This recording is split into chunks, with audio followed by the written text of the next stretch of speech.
نحمده ونصلي ونسلم على رسوله الكريم اما بعد فاعوذ بالله من الشيطان الرجيم بسم الله الرحمن الرحيم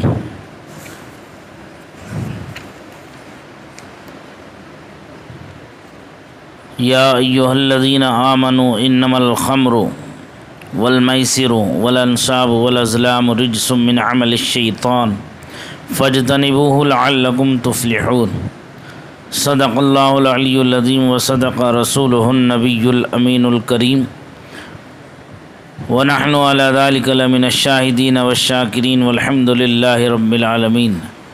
درود پاک کا نذرانہ پیش کریں، پڑھیں بآواز بلند اللہم صلی علی سیدنا و مولانا محمد معدن الجود والکرم وآلہ وصحبہ وبارک وسلم صلاۃ و سلاما علیک یا رسول اللہ، صلاۃ و سلاما علیک یا حبیب اللہ صلی اللہ تعالی علیہ وسلم۔ آج کا جو درس ہے وہ درس ہے شراب نوشی کے تعلق سے۔ پروردگار عالم جل جلالہ و عم نوالہ سورہ مائدہ آیت نمبر 90 اور 91 میں ارشاد فرماتا ہے، اے ایمان والو، بے شک شراب، جوا، بت پرستی اور تیروں سے فال نکالنا ناپاکی اور شیطانی کام ہے، پس اس سے بچو تاکہ تم فلاح پاؤ۔ بے شک شیطان چاہتا ہے کہ شراب اور جوئے کے ذریعے تمہارے درمیان دشمنی پیدا کرے اور تمہیں اللہ تعالیٰ کے ذکر اور نماز سے روکے، تو کیا تم باز آنے والے ہو؟ اس آیت کریمہ میں اللہ تعالیٰ نے شراب سے روکنے اور بچنے کا حکم دیا۔ نبی کریم صلی اللہ علیہ وسلم نے ارشاد فرمایا، شراب سے بچو، یہ تمام خرابیوں کی جڑ ہے۔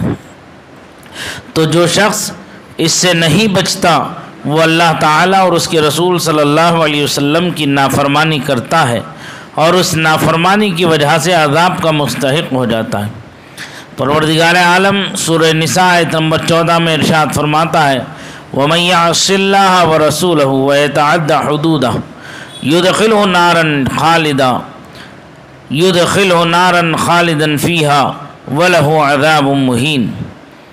اور جو شخص اللہ تعالیٰ اور اس کے رسول صلی اللہ علیہ وآلہ وسلم کی نافرمانی کرتا ہے اور اس کی حدود سے بڑھتا ہے، اللہ تعالیٰ اس کو جہنم میں داخل کرے گا، وہ اس میں ہمیشہ رہے گا اور اس کے لیے ذلت والا عذاب ہے۔ حضرت عبداللہ ابن عباس رضی اللہ تعالی عنہما فرماتے ہیں، جب شراب کی حرمت کا حکم نازل ہوا تو صحابہ اکرام رضی اللہ عنہم ایک دوسرے کے پاس تشریف لے گئے اور فرمایا، شراب حرام کر دی گئی اور اسے شرک کے برابر قرار دیا گیا۔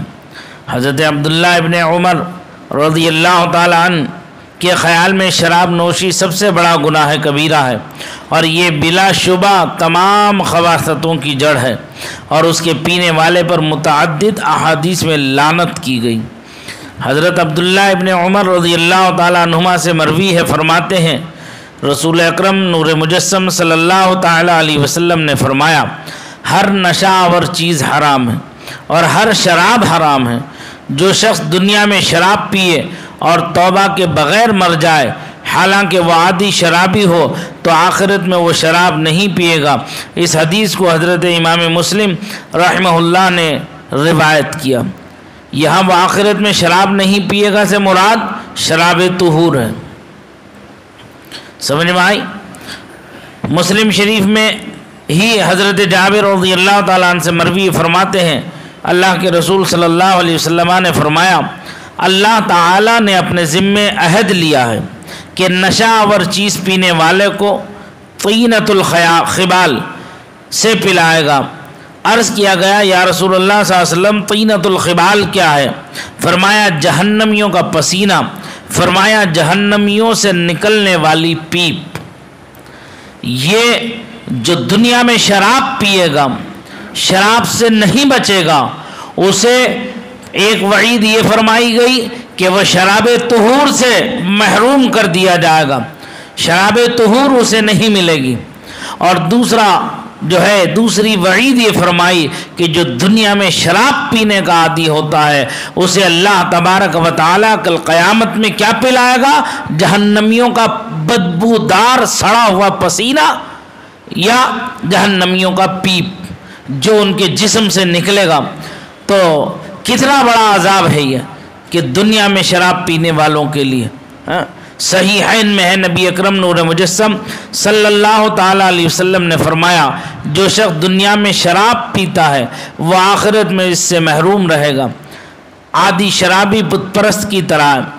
امام احمد رحمۃ اللہ تعالیٰ علیہ نے اپنی مسند میں حضرت ابو حریرہ رضی اللہ تعالیٰ عنہ کی حدیث کے حوالے سے نقل کیا کہ نبی اکرم صلی اللہ علیہ وسلم نے فرمایا عادی شرابی بت پرست کی طرح ہے، یعنی جو شراب کا عادی ہے، جو شراب چھوڑتا نہیں ہے، برابر شراب پیتا ہی رہتا ہے، وہ ایسا ہی ہے جیسے بتوں کو پوجنے والا، بتوں کو پوجنے والا۔ عادی شرابی توبہ کے بغیر مر جائے تو جنت میں نہیں جائے گا۔ حضرت امام نسائی رحمۃ اللہ تعالیٰ نے حضرت عبداللہ ابن عمر رضی اللہ تعالیٰ عنہما کی روایت سے نقل کیا ہے کہ رسول اکرم صلی اللہ علیہ وسلم نے فرمایا ماں باپ کا نافرمان اور عادی شرابی جنت میں نہیں جائیں گے۔ یاد رکھو، دو چیزوں کی قید یہاں فرمائی اس حدیث میں، چونکہ جیسے دیکھو بہت سی آپ حضرات یہ حدیثیں سنتے ہیں کہ کسی حدیث میں ایک ٹکڑا بیان کیا جاتا ہے، کسی میں 2 ہوتا ہے، کسی میں 3 ہوتا ہے، کسی میں تھوڑی سی بات ہوتی ہے، کسی میں تفصیل ہوتی ہے۔ تو یہ راویان حدیث پر ہے کہ جس نے جتنا سنا اس نے اتنا ہی بیان کر دیا، جس نے جتنی بات سنی اس نے اتنی ہی بات بیان کر دی، اپنے آپ میں جو ہے اس میں آگے پیچھے کچھ جوڑ کر کے نہیں بیان کیا، بلکہ جتنا سنا امانت داری اور دیانت داری کے ساتھ اتنی روایت کر دی۔ اسی لیے بہت سی متعدد احادیث مبارکہ جب آپ پڑھیں گے اور جب اس سب کو جمع کریں گے تو اس کا ایک خلاصہ، ایک نچوڑ، ایک ماحصل نکل کر کے آتا ہے جو ہم سب کے لیے اور رہتی دنیا تک عالم انسانیت کے لیے درس عبرت ہوتا ہے، درس عمل ہوتا ہے، درس عبرت ہوتا ہے۔ دیکھیے اس میں 2 چیزوں کو بیان فرمایا، جیسا موقع اور محل کے حساب سے سرکار گفتگو فرمایا کرتے تھے، اور خود آقا کائنات صلی اللہ علیہ وسلم نے ارشاد فرمایا ہے کلم الناس علی قدر عقولہم، لوگوں سے جب تم کلام کرو تو ان کی عقلوں کے مطابق کلام کرو، جتنی اس کی عقل ہے سامنے والے کی اتنی ہی اس سے گفتگو کرو۔ اب لے کر کے لمبے چوڑے جو ہے اس سے گفتگو کرنے کے لیے نہ بیٹھے، بلکہ جتنا اس نے سوال کر دیا اتنا اسے جواب دے دو، جتنی اس کی عقل ہے۔ ہاں اگر دیکھو کوئی اہل علم ہے، اسے دلچسپی ہے مسئلے کی گہرائی اور گہرائی کے اندر جا کر کے سمجھنے کے لیے، تو پھر اسے تفصیل کے ساتھ بتاؤ، پھر اسے تفصیل سے بیان کرو، اسے تفصیل سے بتاؤ تاکہ اس کے پاس وہ علم محفوظ ہو جائے۔ تم رہو نہ رہو لیکن وہ علم اسے منتقل ہو گیا، اب وہ اپنے اہل تک منتقل کر دے، اسی کو کہتے ہیں سینہ بسینہ پہنچا دینا۔ سمجھ میں آ رہی بات؟ تو اب لوگ سب برابر نہیں ہیں، اب مقتدی سارے برابر نہیں ہو سکتے۔ اب جیسے ہاتھ کی 5 انگلیاں برابر نہیں ہیں، گھر میں 5 اولادیں ہیں، وہ 5 اولادیں برابر نہیں ہیں۔ ماں باپ کی ہے تو اولاد ماں باپ ہی کی، لیکن ان 5 میں محبت یکساں نہیں ہوتی ہے، ماں باپ کی بھی کسی سے کم ہوتی ہے، کسی سے زیادہ ہوتی ہے۔ اکثر و بیشتر جو سب سے چھوٹا ہوتا ہے وہ سب کا لڑیتا ہوتا ہے، سب کا پیارا لاڈلا ہوتا ہے، اس کی بڑی سے بڑی غلطی کو بھی جو ہے ارے چھوڑو بچہ ہے یہ کہہ کر نظر انداز کر دیا جاتا ہے۔ کاش کہ بزرگوں نے فرمایا گربہ کشتن روز اول، بلی کا سر پہلے دن کچل دو، بلی کا سر پہلے دن کچل دو، وہ برتن میں ہانڈی میں منہ نہ ڈالے گی دوبارہ۔ اگر جس دن پہلے دن اگر آپ نے دیکھ لیا کہ وہ ہانڈی میں منہ ڈال رہی ہے تو اس کا سر پہلے ہی دن کچل دو۔ کچلنے کا مطلب یہ نہیں پتھر کے نیچے رکھ کے دبا دو، بلکہ کچلنے کا مطلب یہ ہے کہ اسے ڈانٹ دو، تنبیہ کر دو، ایک لکڑی اگر ہو یا کوئی چیز ہو تو اس سے مار دو۔ جب آپ ایک مرتبہ اسے مار دیں گے تو پھر دوبارہ وہ بلی اس برتن میں منہ نہیں ڈالے گی۔ ایسے ہی اولاد کی تعلیم و تربیت میں بھی ہم اس کی ہر غلطی کو نظر انداز نہ کریں. اس کا بہت بڑا نقصان ہمیں آگے جا کر کے ملے گا. اس کی ہر ضد کو پورا کرنے کی کوشش نہ کریں تو اس کا نقصان آگے جا کر کے ملے گا. اپنے آپ کو گروی بھی رکھ دیں گے تب بھی اس کی حوث بڑی رہے گی، وہ پھر نہیں مانے گا، وہ کہے گا مجھے یہ چاہیے تو مجھے وہ چاہیے، کہیں سے بھی لاؤ، ڈکیتی ڈال کے لاؤ یا چوری کر کے لاؤ، مجھے دو. جب بچپن میں ہی اس کی اچھی تعلیم و تربیت کر دی جائے، اس کی گردن وہیں دبوچ دی جائے تو پھر وہ سر نہیں اٹھائے گا، پھر وہ جو ہے روگردانی نہیں کرے گا، نافرمانی نہیں کرے گا. وہیں پہلے ہی دن ماں باپ کی نافرمانی، جنت میں داخلہ نہیں ہوگا جو ماں باپ کا نافرمان ہوگا.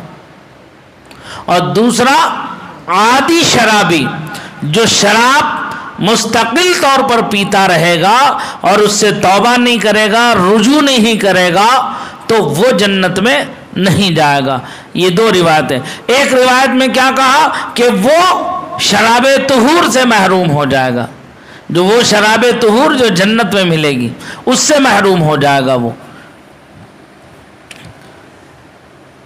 فرمایا کہ 3 آدمیوں پر اللہ تعالیٰ نے جنت حرام کر دی. یہ دوسری روایت. کون سی؟ نمبر 1 عادی شرابی، دوسرا ماں باپ کا نافرمان، اور دیوس یعنی بے غیرت.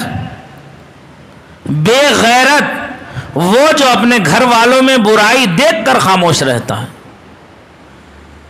ابھی میں نے بیان کیا، میں نے دیکھا نہیں زبان پر الفاظ آ گئے، وہ سمجھ میں آ رہی بات؟ اسے کہتے ہیں دیوس یعنی بے غیرت. ایسا بے غیرت کہ گھر میں بے حیائی اور برائی دیکھ کر پھر بھی خاموش رہے. ٹک ٹک دیدم دم نہ کشیدم، صرف ٹکٹکی باندھے دیکھتا رہے، زبان سے کچھ نہ کہہ سکے. تو اس سے بڑا بے غیرت کوئی دوسرا نہیں ہے. سمجھ میں آئی بات؟ تو ان 3 آدمیوں پر جنت کو حرام کر دی.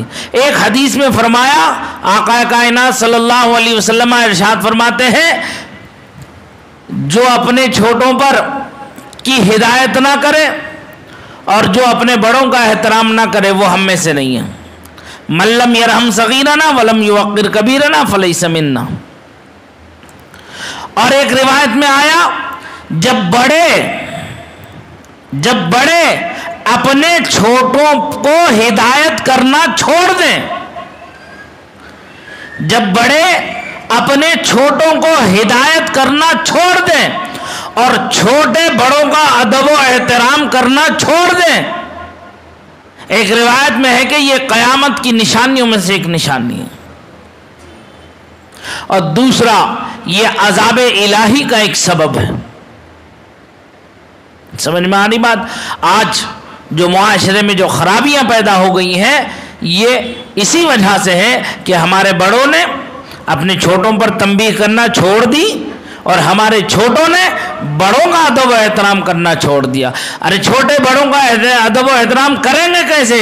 اسی وقت تو کرتے جب غربا کشتن روتے اول، جب پہلے ہی دن اس کی گردن دبوچ دی جاتی، پہلے ہی دن اسے اچھی تعلیم و تربیت دی جاتی کہ یہ تیرا تایا ہے، تیرا چچا ہے، یہ تیرا ماموں ہے، تیرا پھپھا ہے، یہ تیرا خالو ہے، ہاتھ چوم، سر پہ ہاتھ رکھوا، ان سے دعائیں لے، یہ خالہ ہے، یہ ممانی ہے، یہ پھپھی ہے، یہ چچی ہے، یہ تائی ہے، جا ان کے پاس جا، ان کے سر پہ ہاتھ رکھوا اپنے سر پر ان کا اور ان سے دعائیں لے. کبھی کبھی موقع آتے ہیں خوشیوں کے، ایک عید کا موقع آتا ہے، اس موقع پر ہم اپنے بچوں کو یہ تعلیم دیں کہ جاؤ عیدی مل کے آؤ.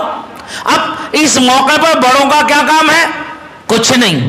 عیدی کے نام پر انہیں کوئی ٹافی دے دے، انہیں کوئی چیز کھانے کی چھوٹی موٹی جو بھی آپ کی حیثیت ہے اس کے مطابق آپ انہیں کوئی چیز دے دیں تو وہ خوش ہو جائیں گے، اور پھر احترام بھی دل میں پیدا ہوگا اور محبت بھی دلوں میں پیدا ہوگی.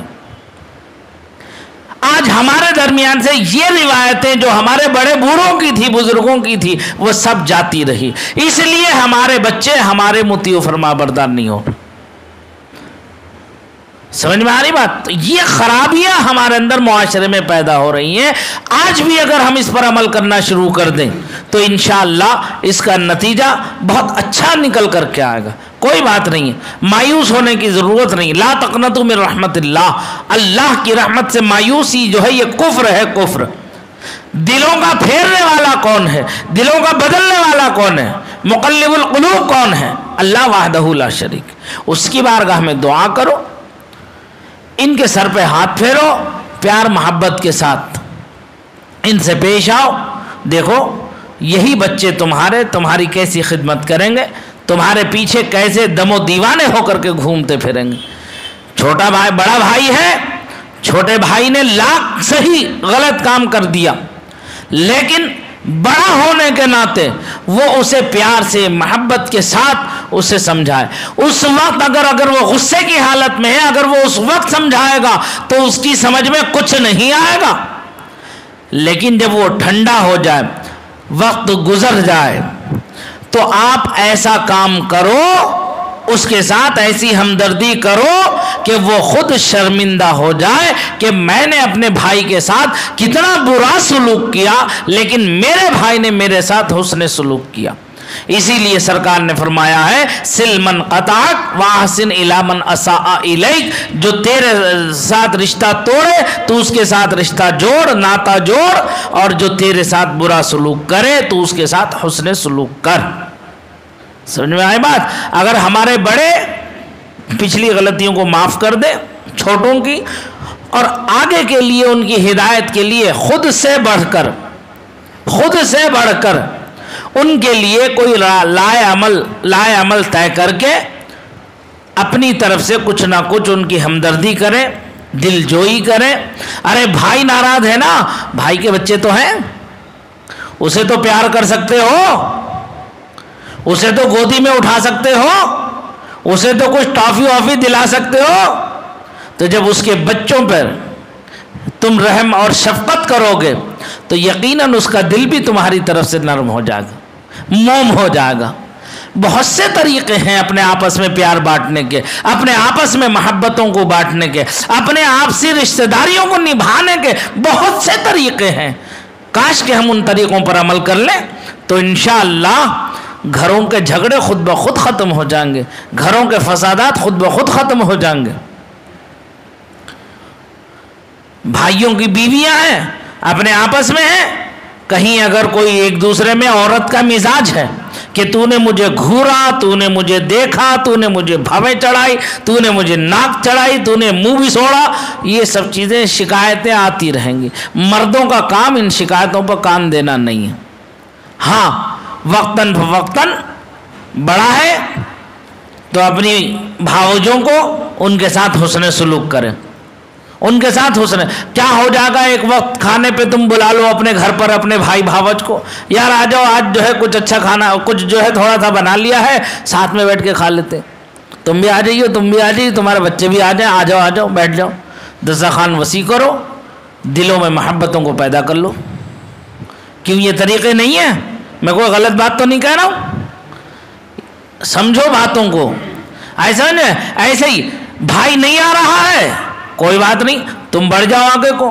بڑا بھائی اگر ناراض ہے تو چھوٹے کا فرض ہے کہ وہ بڑے بھائی کی اطاعت و فرما برداری کرے. چھوٹے بھائی کو فرض ہے کہ وہ بڑے بھائی کے گھر خود چل کے چلا جائے. بڑا بھائی گھر آ جائے تو یہ سبحان اللہ، سونے پہ سہاگا. نہیں، بڑا بھائی ہم سے ناراض ہے تو ہمارا فرض ہے کہ ہم اس کے گھر چلے جائیں، ہم اس کے گھر چلے جائیں.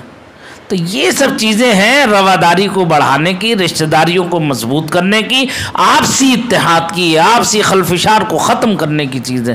تو بات کہاں سے کہاں کو چلی گئی، ایک حدیث سے کہاں ہم لوگ پہنچ گئے. ہاں بات چل رہی تھی شراب کی. تو یہ 3 لوگوں پر اللہ تعالیٰ نے جنت حرام کر دی ہے جب تک کہ یہ توبہ نہ کر لیں. اگر بغیر توبہ کے مر گئے تو ان پر حرام ہو جائے گی، اور اگر توبہ کر لی ہے تو اللہ غفور الرحیم ہے، قادر مطلق ہے، اپنے کرم سے بڑے سے بڑے گناہ کو معاف فرما دے گا.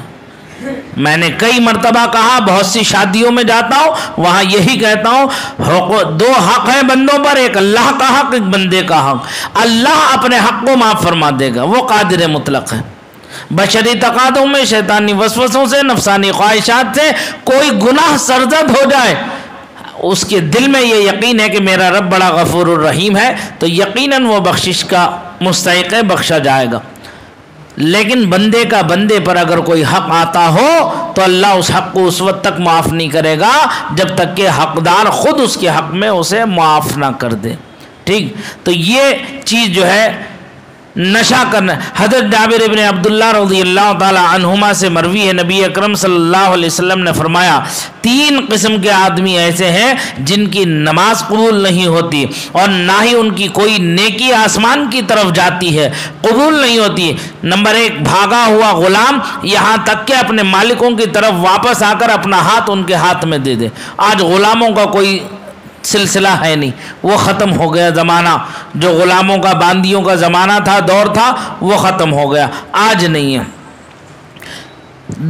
کہتے ہیں وہ عورت جس سے اس کا خاوند ناراض ہو یہاں تک کہ راضی ہو جائے، وہ عورت جس کا شوہر ناراض ہو، رات بھر اگر اس کا شوہر ناراض ہے اور وہ بستر پر لیٹی ہوئی ہے تو اس کے اوپر لعنت ہی لعنت برستی ہوگی اس عورت پر، جب تک وہ اپنے شوہر کو راضی نہ کر لے اس وقت تک اس کی کوئی نیکی قبول نہیں ہوگی، اس کی کوئی دعا قبول نہیں ہوگی۔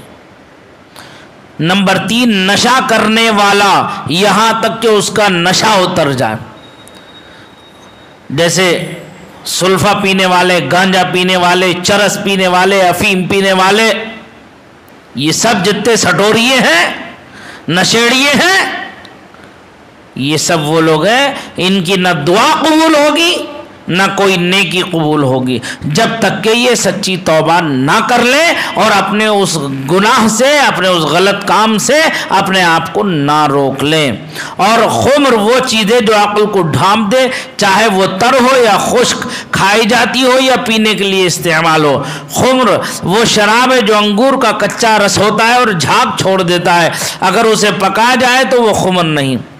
حضرت ابو سعید خدری رضی اللہ تعالیٰ عنہ سے مروی فرماتے ہیں رسول اکرم صلی اللہ علیہ وسلم نے، اللہ تعالیٰ شراب نوش کی نماز قبول نہیں کرتا جب تک اس کے جسم میں اس میں سے کچھ ہو، یعنی اگر شراب اس کے اندر ہے جسم میں اور وہ اگر آ کر نماز میں شامل بھی ہو جائے تو اس کی نماز قبول نہیں ہوگی جب تک کہ وہ شراب اس کے جسم کے اندر باقی ہے۔ اب کب تک رہے گی یہ اللہ ہی جانے، اسی لیے ایسے کوئی کام نہ کرے جس سے کہ جو ہے نقصان کا اندیشہ ہو۔ اللہ تبارک و تعالی ہم سب کو جو ہے اس پر عمل کی توفیق رفیق عطا فرمائے۔ جملہ اہل ایمان کو، خاص کر ہمارے محلے کے وہ نوجوان جو اس کے عادی ہو گئے ہیں، آپ سب حضرات دعا کریں، نہیں معلوم ہم میں سے کس کی دعا قبول ہو جائے اور ہم میں کون ایسا اللہ کا مقبول و محبوب بندہ درمیان میں ہمارے موجود ہے کہ اللہ اس کی آمین کو قبول فرمانے والا ہے۔ ایسے میں سب اپنے جہاں اپنے لیے مانگا کرو، وہیں اپنے بھائی کے بچوں کے لیے، اپنے لیے، اپنے اہل و عیال کے لیے، امت مسلمہ کے لیے مانگا کرو اور خاص کر اپنے محلے کی بھلائی کے لیے بھی دعا کیا کرو کہ نہیں معلوم اللہ کس کی دعا کو قبول فرما لے۔ میں نے اسی لیے کہا تھا کہ جب آپ مسجد کے لیے آنے کا ارادہ کریں تو تنہا آنے کا ارادہ نہ کرو، بلکہ اپنے ساتھ اپنے کسی بھائی کو، بھتیجے کو، بھانجے کو، کسی کو بھی اہل محلہ میں سے پڑوسی کے بچے ہی کو صحیح آپ اسے مسجد لانے کی کوشش کریں، اسے دعوت دیں، وہ آپ کے ساتھ نماز کے لیے آئے تو اس کے آنے پر بھی آپ کو اجر و ثواب، اگر وہ نہیں بھی آتا ہے تو آپ کو اس کے دعوت دینے کا اجر و ثواب اللہ تعالیٰ ضرور عطا فرمائے گا۔ اس سے آپس میں محبتیں بڑھیں گی، تال میل استوار ہوں گے، محلے کا ماحول بدلے گا، یہاں کا ایک جو گندا ماحول ہوتا جا رہا ہے اس ماحول میں تبدیلی پیدا ہوگی۔ اللہ تعالیٰ مجھے آپ سب کو اس پر عمل کی توفیق رفیق عطا فرمائے۔ شراب سے متعلق بڑی بحث ہے، آگے انشاءاللہ کل بھی کوشش کروں گا کہ اس پر کچھ گزارش ہو۔ ہاں، کل تو ہر مہینے کی پہلی اتوار کو جو ہم نے اعلان کیا تھا کہ درس تصوف میں نے اس لیے وہاں رکھا ہے، میں نے 2 درس کر دیے، یہاں درس شریعت مسجد میں اللہ کے گھر میں درس شریعت، رسول اللہ کے گھر میں درس تصوف۔